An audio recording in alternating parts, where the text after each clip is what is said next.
Kaya nga before I judge na kunyari, ay sisira na ulo, titignan ko muna yung mga telltale signs because they can choose whether magpakita sa'yo. Kasi it takes energy para magpakita sila sa maraming tao eh.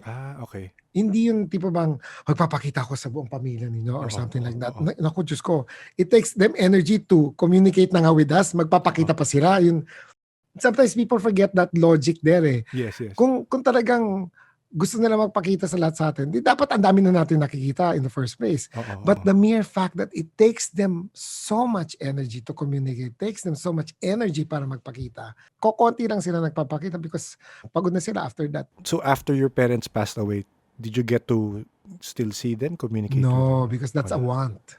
It's a normal rule of the universe. If you want something to happen, that's not meant to be that there is no purpose at all.